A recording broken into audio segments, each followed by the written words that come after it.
마태복음 14장 25절로 27절에 있는 말씀 보겠습니다.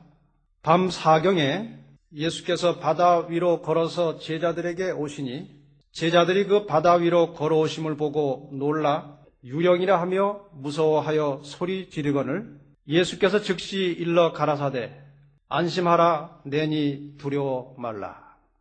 사람에게는 생각하는 기능과 느끼는 기능이 있습니다. 생각하고 판단하는 기능을 우리가 이성이라고 말합니다. 느끼는 기능을 감성 혹은 감정이라고 말합니다. 근데 대부분의 경우에 생각보다는 느낌이 더 빨리 찾아옵니다. 어떤 사람이 내 자존심을, 내 기분을 상하게 했을 경우에 저 사람은 얼마든지 그럴 수 있는 사람이니까 내가 이해해야지. 예수님이 원수도 사랑하라고 하셨는데 그래도 내가 참아야지. 또 사도 바울이 내가 날마다 죽노라고 했는데 내가 죽어야지. 그런 생각을 먼저 합니까? 우선 기분이 안 좋습니까? 우선 기분이 안 좋습니다. 생각보다는 느낌이 먼저 오는 것입니다. 근데 느낌이 왔을 때, 그런 느낌이 왔을 때에 신앙으로 어느 정도 그 단련이 되고 수양이 된 사람들은 그것을 생각으로 바꿉니다. 성숙한 사람들은 느낌을 생각으로 바꿉니다. 그래서 참아야지. 이게 다 내가 아직 살아서 그런 거야. 주님, 저 사람을 이해하고 참을 수 있는 마음을 주십시오. 더 나아가서 사랑할 수 있는 마음을 주십시오. 그렇게 느낌을 생각으로 바꿉니다. 근데 그렇지 못한 사람들은 이제 감정 표현이 먼저 나오는 것입니다.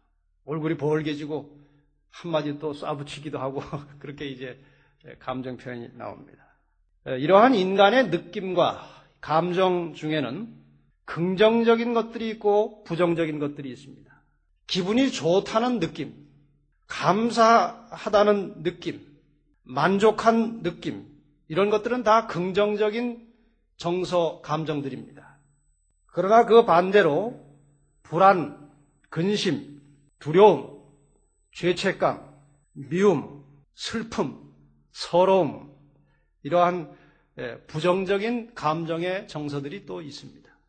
예수님은 우리 모두가 항상 긍정적인 감정과 정서를 갖도록 인도하십니다. 반대로 사단은 언제나 우리가 부정적인 감정을 가지고 살도록 우리를 미혹하고 유혹합니다. 그래서 성경 말씀에 보면 예수님께서 우리를 긍정적인 정서로 인도하시는 말씀들이 많이 나옵니다. 또 사도들도 성경을 기록할 때 우리 모든 그리스도인들이 긍정적으로 살도록 유도하고 있습니다. 예수님께서 우리를 긍정적으로 인도하시는 여러 말씀 가운데 오늘 세 가지만 잠깐 생각해 보겠습니다. 첫 번째 말씀은 나도 너를 정죄하지 아니하노니 하는 말씀이고, 두 번째는 오늘 본문에서 읽었던 내니 두려워 말라는 말씀이고, 그리고 마지막 한 가지는 내가 너희를 쉬게 하리라. 이 세 가지 말씀으로 오늘 함께 은혜를 나누고자 합니다. 첫 번째 말씀, 나도 너를 정죄하지 아니하노니, 이게 언제 누구에게 하신 말씀인가요?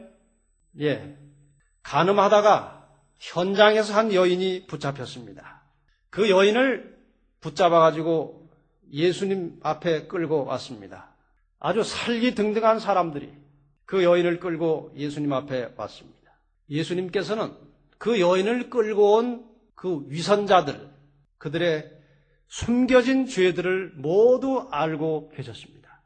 예수님께서는 돌을 가지고 그 여인을 치려고 모여든 그 살기 있는 사람들의 죄들을 낱낱이 땅에다가 지적하여 기록하셨습니다. 그 지적된 자기의 죄들을 본 이 모든 군중들은 하나하나 흩어져서 돌아갔습니다. 그 자리에는 예수님과 고개를 들지 못하고 땅을 내려다보고 있는 간음하다 현장에서 붙잡힌 여인 둘밖에 없었습니다. 요한복음 8장 10절과 11절에 보면 그 장면을 이렇게 그려놓고 있습니다. 예수께서 일어나사 여자 외에 아무도 없는 것을 보시고 이르시되 여자여 너를 고소하던 그들이 어디 있느냐? 너를 정죄한 자가 없느냐? 대답하되 주여 없나이다. 예수께서 가라사대 나도 너를 정죄하지 아니하노니 가서 다시는 죄를 범치 말라 하시니라. 우리 그리스도인들이 가지고 있는 대표적인 그 부정적인 생각 혹은 불안감 중에 하나는 죄책감입니다. 우리 그리스도인들은 이 성경이라고 하는 아주 투명하고 맑은 거울 앞에서 살고 있기 때문에 아주 세미하고 작은 죄에 대해서도 양심의 가책을 느낍니다. 그것을 우리는 죄책감이라고 합니다. 그런데 어떻게 생각하면 죄를 죄로 느낄 수 있다는 것 자체가 큰 축복입니다. 왜 그렇습니까? 죄를 죄로 느끼고 있다는 것 자체가 아직도 성령의 역사가 내 마음속에 일어나고 있다는 것입니다. 죄를 죄로 느끼지 못하는 사람들은 성령의 역사가 거두어진 것입니다. 죄를 죄로 느끼지 못한다는 것은 양심이 화인을 맞았다고 하는 결정적인 증거입니다. 혹시 마음속에 늘 죄책감을 가지고 사시는 분들은 부정적으로 생각하시지 말고 아직도 성령께서 나와 함께 하신다고 하는 긍정적인 감사한 마음을 가지시기를 바랍니다. 죄가 어떻게 용서되는가? 입술로만 죄를 고백했다고 해서 죄가 용서되는 것이 아닙니다. 이 가늠한 여인처럼 예수님 앞에서 자신이 죄인임을 진심으로 느끼고 솔직하게 인정할 때 주님은 우리를 정죄하지 않으십니다. 나도 너를 정죄하지 아니하노니, 왜 여기 나는 너를 정죄하지 아니하노니 했고 하지 않으시고 왜 나도 너를 정죄하지 아니하노니 하셨을까요? 나도 그런다는 말은 누구도 다른 누구도 했다는 것입니다. 그렇지 않습니까? 그 말은 이전에 그 여자를 정죄하고 그 정죄의 결과로 돌로 쳐 죽이기 위해서 온 그 군중들, 마리아 너를 치우고 온 자들은 자신들도 죄인이기 때문에 너를 정죄하지 못했다. 정죄하러 왔다가 자신의 죄가 드러나니까 다 어떻게 했습니까? 다 흩어져서 가버렸습니다. 정죄하지 못했습니다. 그러나 나는 너를 정죄할 수 있는 의인이다 이것입니다. 예수님은 죄를 죄로 정하시고 죄값을 결정할 수 있는 분입니다. 의인이시기 때문에, 하나님이시기 때문에 그렇습니다. 나는 사실 너를 정죄할 수 있는 의인이지만 내가 그렇게 고개를 푹 숙이고 네가 스스로 죄인임을 인정하고 있으니 나도 너를 정죄하지 않겠다. 집에서 한 아이가 돈을 훔쳤습니다. 아버지가 그 사실을 다 알았습니다. 이 아들은 아버지가 잘 모르는 줄 알고 상당히 마음이 불안해졌습니다. 아버지가 알면 어떻게 하실까? 근데 아버지는 그 사실을 이미 알고 있었고 그 아들이 와서 자기의 잘못을 인정하고 고백하기를 기다렸습니다. 드디어 이 아들이 아버지 앞에 와서 무릎을 꿇었습니다. 아버지, 제가 돈을 좀 급해서 돈을 좀 훔쳤습니다. 아버지 잘못했습니다.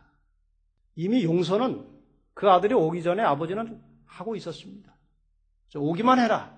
와서 내 잘못을 인정하기만 해라. 용서는 이미 되어 있다. 아버지 잘못했어요 하고 말을 한 다음에 용서해 주세요를 해야 용서합니까? 용서해 주세요라는 말을 안 해도 용서합니까? 어떻습니까? 이미 자신이 잘못했다는 사실을 인정만 하면 아버지는 용서를 해놓으신 겁니다. 여러분, 하나님 앞에 우리 개인 각자가 죄인임을 인정하시기를 바랍니다. 그러면 이미 용서는 되어 있습니다. 죄를 깨닫고 내가 죄인임을 인정할 때 우리 주님은 이미 우리의 죄를 용서해 놓으신 것입니다. 나를 비난하고 정죄하는 사람을 두려워하지 마시기 바랍니다. 우리는 나를 공격하고 나를 정죄하는 사람 때문에 고민할 것이 아니고 그리스도 앞에서 철저하게 순수하게 자신이 죄인임을 고백하지 못하는 자신을 위해서 고민할 일입니다. 사람이 사람을 정죄하는 것은 언제나 무효입니다. 왜 그렇습니까? 죄인은 죄인을 정죄할 수 없습니다. 죄인은 죄인을 판단할 수 없습니다. 죄인은 죄인을 비난하거나 헤아릴 수 없습니다. 그래서 사람이 나를 정죄하는 것은 항상 무효입니다. 거기에 우리의 마음을 쓰지 마시기를 바랍니다. 어느 회사에서 아침에 이제 출근을 했는데 두 사람이 서로 쳐다보고 웃고 있었습니다. 서로가 서로를 보고 웃는 것입니다. 한쪽에서 너 날 보고 왜 웃냐? 점심때 먹으려고 입가에 밥풀을 붙이고 왔냐? 여기 뭐가 하나 붙어 있으니까 웃은 거예요. 그 밥풀 좀 떼라. 뗐습니다. 근데 너는 날 보고 왜 웃냐? 눈곱 떨어지면 발등 깨지겠다. 너 아침에 세수도 안 하고 왔냐? 여러분, 사람은 피차간에 죄인이기 때문에 서로 정죄할 자격도 없고 권리도 없습니다. 사람을 두려워하지 마시고 하나님을 두려워하시기를 바랍니다. 언제나 순결하신 그리스도 앞에 자신을 두고 자신이 죄인임을 인정하고 고백하시기 바랍니다. 그럴 때 이미 용서는 성립이 되어 있습니다. 두 번째, 내니 두려워 말라. 내니 두려워 말라. 이건 언제 하신 말씀인가요? 예수님께서 갈릴리 바다 북쪽, 동쪽 사이, 북동쪽에서 5,000명을 먹이신 기적을 베푸셨습니다. 그 기적을 바라본 이 군중들은 예수님을 왕으로 추대하려고 하는 운동을 시작했습니다. 그 운동에 제자들이 같이 동조했습니다. 왜 동조했습니까? 예수님이 왕이 되면 그 측근에 있던 제자들은 분명히 한 자리씩 좋은 자리를 차지할 것이기 때문에 그 기대를 가지고 그 백성들의 움직임에 같이 동조했습니다. 예수님이 제자들을 보고 참 안타까운 마음이 드셨습니다. 어떻게 그렇게 가르쳤는데도 저렇게 못 알아들을까? 그래서 제자들을 엄하게 꾸짖으시고 빨리 배를 타고 저 북쪽에 있는 가버나움으로 가라고 명령을 하셨습니다. 제자들은 감히 그 명령을 거스르지 못하고 이제 마음속에 잔뜩 예수님에 대한 불만을 품고 불평하는 마음으로 억지로 배를 타고 북쪽으로 가고 있었습니다. 이제 배를 저어서 가버나움으로 가는 동안에 큰 풍랑이 일어났습니다. 목숨이 위태롭게 되었습니다. 그 불평하고 불만하던 마음, 그 정신은 삽시간에 다 어디로 가버리고 이제 무엇 때문에 투쟁합니까? 한 자리를 위해서 투쟁하는 것이 아니라 한 목숨을 위해서 투쟁하는 것입니다. 목숨을 살리기 위해서 아주 안간 힘을 쓰고 있었습니다. 거의 죽게 되었을 때 누가 나타나셨습니까? 예수님께서 나타나셨습니다. 그 배경이 오늘 본문의 말씀입니다. 밤 사경에, 사경이면 그 시간을 그 당시에 구약에서는 경을 3경으로 나누었고 로마 시대에는 4경 혹은 5경으로 나눈 그런 구분이 있습니다. 그 밤 사경은 새벽 1시부터 3시 사이입니다. 아주 한밤중입니다. 그때 예수님께서 나타나셨습니다. 밤 사경에 예수께서 바다 위로 걸어서 제자들에게 가까이 오셨습니다. 지금 안 그래도 죽음을 눈앞에 두고 정말 두려운 마음으로 사투를 벌이고 있는 그 상황에 물 위에 어떤 물체가 떠서 오는 것입니다. 가까이 오는 것입니다. 그 놀란 가슴에 물체 위에 떠서 오는 분이 분명히 낯익은 모양이었지만 이들에게는 그것이 유령처럼 보였습니다. 제가 아주 어릴 때의 기억입니다. 제가 이제 국민학교 들어가기 전인 것 같아요. 그 아주 어린 시절에 제가 이제 모태교인이기 때문에 뭐 재림에 대한 설교는 많이 들어서 재림은 확실하게 믿고 있었습니다. 그때도. 근데 한번 그 여름철에 천둥이 치고 번개가 치고 막 그냥 뭐 얼마나 무시무시한지 몰라요. 그 당시 제 심정으로는 정말 종말이 온 것 같아서요. 막 천둥이 치고 번개가 치고 하는데 어디서 이제 빵 소리가 나는데 그게 제한테는 무슨 소리로 들리는가 하면 예수님 재림 때 나팔 소리로 들렸어요. 근데 나중에 이렇게 분석해 보니까 멀리서 기차가 가면서 뻥한 소리를 그 천둥벼락이 치고 종말이 정말 된 것처럼 무서운 제 심령에 제 귀에는 그게 예수님 나팔 소리로 들렸습니다. 이 제자들이 그 폭풍과 싸우면서 사경을 헤매고 있을 때 그 가까이 오는 사람을 유령으로 본 것은 이상한 것이 아닙니다. 얼마든지 그럴 수 있습니다. 심리적으로.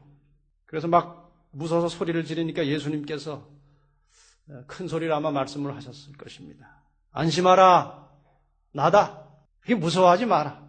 낯익은 주님의 음성이 들렸고 제자들은 이제 안심을 하게 되었습니다. 우리의 생활 속에, 우리 생활 주변에 끊임없이 풍랑이 일어나고 있습니다. 어떤 사람들은 가정의 경제적 위기 때문에 경제의 풍랑을 겪고 싸우고 있습니다. 어떤 사람들은 사고와 재난의 풍랑과 씨름하고 있습니다. 어떤 사람들은 질병의 풍랑으로 인해서 또 씨름을 하고 있습니다. 국가적 경제가 불안하고 있습니다. 세계적 경제 불안이 위기가 서서히 또 몰아오는 것 같습니다. 많은 사람들이 근심하며 두려워하고 떨고 있습니다. 이러한 인간적인 환난과 또 환경의 재난 중에 두려워하고 떨고 있는 사람들에게 우리 주님이 가까이 다가오십니다. 풍랑을 만난 제자들에게, 풍랑과 씨름하는 제자들에게 가까이 다가가신 예수님께서 오늘 우리 인생의 풍랑을 만나고 근심하고 두려워하고 떨고 있는 우리들을 주님께서 보시고 우리 가까이 주님이 오십니다. 주님께서는 우리의 형편을 너무나 낱낱이 세세하게 다 알고 계십니다. 우리의 마음속에 깊은 동기까지도 주님은 알고 계십니다. 그래서 고난 중에, 시련 중에, 고통 중에 떨고 있는 우리를 향해서 주님이 가까이 오셔서 우리 곁에 계십니다. 여러 가지 고난과 어려움이 몰아닥칠 때 그 곤고한 중에 그 풍랑과 파도와 씨름하지 마시고 우리 곁에 이미 와 계시는 예수 그리스도를 바라보시기를 바랍니다. 우리가 어떠한 종류의, 어떻게 아무리 심한 풍랑과 고난과 파도와 싸우고 있을지라도 주님은 우리 곁에 와서 우리를 도우시기 위해서 기다리고 계십니다. 사실 우리가 현실 세상에서 당하고 있는 모든 시련과 고난들은 우리를 그렇게 위협하고 있는 여러 가지 요소들은 일시적인 것들입니다. 그런 경험들을 다 하셨죠. 당장은 정말 감당할 수 없는 것 같지만 시간이 지나고 나면 다 지나간 일들이고 해결이 되는 것들입니다. 제가 여러 해 전에 찬상기도에 갔다가 어떻게 묶었던 줄이 풀어져가지고 떨어져서 이 팔이 부러졌을 때 세상이 캄캄하게 느껴졌습니다. 이러고 어떻게 사나? 이게 언제 났나? 그러나 시간이 지나고 세월이 지나니까 그것은 또 아무것도 아닙니다. 우리가 현실 세계에서 당하는 모든 것들이 다 일시적인 것들입니다. 어떤 사람이 밤중에 그 위험한 초행길을 가게 되었습니다. 이 길 사방이 다 양쪽이 다 절벽이었습니다. 그리고 가는 길은 초행길이었습니다. 근데 한참 조심조심해서 가다가 발이 미끄러져가지고 떨어지게 되었을 때 어디 옆으로 나온 나무 뿌리를 하나 잡고 매달리게 되었습니다. 사람 살리라고 소리를 쳤지만 주변에 아무 사람도 없었습니다. 근데 이 사람 생각은 잡고 있던 이 나무 뿌리에서 손만 놓치면 아주 깊은 낭떠러지로 떨어져서 죽는 줄 알고 있었습니다. 아무리 구절을 외쳤지만 사람이 없었기 때문에 도움을 받을 수가 없었고 시간이 점점 길어지니까 손에 힘이 빠져가지고 드디어 어떻게 할 수밖에 없는, 놓을 수밖에 없는 상황이 왔습니다. 드디어 손은 놓쳤고 큰 비명을 지르면서 떨어졌는데 1m밖에 안 되는 바닥에 떨어졌습니다. 살았습니까? 죽었습니까? 살았습니다. 지금 우리가 생각하는 것, 마치 그것을 그냥 놓기만 하면 죽을 것처럼 생각되는 그런 삶의 문제들이 사실상 떨어지고 나면 아무것도 아닌 것들입니다. 여러분, 이러한 인간의 일시적인 문제에 매달려서 신앙의 손해를 보지 마시기를 바랍니다.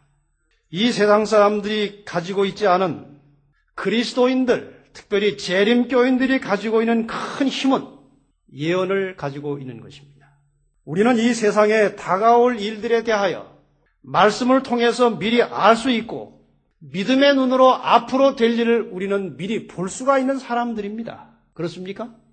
하나님의 말씀을 통해서, 믿음을 통해서 우리는 예언을 가지고 미래를 미리 보고 예측하고 사는 사람들입니다. 우리는 믿음의 눈을 통해서 이 현실적 고난, 그 너머에 있는 하나님의 섭리와 하나님의 역사를 바라볼 수 있는 사람들입니다. 예수님 재림하실 것 믿으십니까? 알고 계십니까? 믿음의 눈으로 그것이 보입니까? 다 보입니다. 그 전에 어떤 일들이 일어날 것을 우리는 예언을 통해서 알고 있습니다. 지금 미국의 움직임, 이 세상의 혼란함, 그리고 교황권이 점점 큰 힘을 얻어가고 있는 이 거역할 수 없는 이 힘. 조만간 미국은 교황이 시키는 일을 할 수밖에 없는 상황이 올 것을 우리는 알고 있고 지금 세계 여러 가지 정세들이 그런 쪽으로 변하고 있습니다. 일요일 강제 휴업령이 올 것을 우리는 예언을 통해서 이미 알고 있습니다. 그런 일들이 일어나면 예수님의 재림이 매우 가까웠다는 사실을 우리는 다 예언을 통해서 미리 알 수 있는 사람들입니다. 우리의 믿음의 눈을 떠서 현실의 고난과 역경 그 너머에 있는 하나님의 섭리를 바라볼 수 있는 믿음 있는 성도들이 되시기를 바랍니다. 제자들이 유령으로 생각하고 소리 질렀던 그분은 유령이 아니라 예수님이셨습니다. 오늘날 우리는 여러 가지 근심거리, 또 고난스러운 일들, 또 두려운 마음, 시련 속에서 우리를 향해서 다가오시면서 내니 두려워 말라고 하시는 예수 그리스도의 음성을 들으시기를 바랍니다. 이 세상에 아무것도 두려워할 것이 없습니다. 우리를 돌아보시고 우리를 인도하시는 하나님의 섭리를 잊어버리는 것 외에는 아무것도 우리는 두려워할 것이 없습니다. 주님이 우리 편에 계시고 우리를 하늘까지 안전하게 인도해 주실 것입니다. 마지막 세 번째, 예수님께서 하신 말씀 중에 우리가 너무나 많이 듣고 잘 알고 있는 말씀, 내가 너희를 쉬게 하리라. 내가 너희에게 쉼을 주겠다. 내가 너희에게 평강을 주겠다. 이것이 마태복음 11장 몇 절에 나옵니까? 수고하고 무거운 짐진 자들아, 그 말씀이 28절. 28절은 잘 압니다. 근데 27절에 무슨 말씀이 나오는지 아십니까? 27절 이전에 25절에 또 무슨 말이 나오는 줄 압니까? 우리가 성경을 볼 때에 어느 유명한 성경절을 보시면 그 유명한 성경절의 그냥 광채 때문에 그 옆에 중요한 기절을 빼먹을 수가 있습니다. 언제나 그 유명한 성경절 주변에는 다른 매우 중요한 말씀들이 있습니다. 여기에 어떤 배경에서 예수님께서 수고하고 무거운 짐진 자들을 초청하셨는지 27절을 보겠습니다. 내 아버지께서 모든 것을 내게 주셨으니 아버지 외에는 아들을 아는 자가 없고 아들과 또 아들의 소원대로 계시를 받는 자 외에는 아버지를 아는 자가 없느니라. 여러분, 하나님을 아십니까? 여기 어떤 자들이 하나님을 안다고 했습니까? 계시를 받는 자 외에는 아버지를 아는 자가 없느니라. 다 계시를 받으셨습니까? 근데 계시를 받는다는 것이 무엇인가? 계시를 받는 자들이 아버지를 안다고 했는데 25절에 보면 그 계시를 받는 자라는 말을 다른 표현으로 하고 있습니다. 그때 예수께서 대답하여 가라사대 천지의 주제이신 아버지여, 이것을 지혜롭고 슬기 있는 자들에게는 숨기시고 어린 아이들에게는 나타내심을 감사하나이다. 이 하나님의 섭리가 지혜롭고 슬기 있는 자들에게는 가려지고 누구에게 나타났습니까? 어린 아이들에게 계시가 되었습니다. 다시 말해서 마태복음 27장의 계시를 받는 자나 25절의 어린 아이들은 같은 뜻으로 쓰여진 것입니다. 누가 계시를 받고 하나님을 알 수 있다는 것입니까?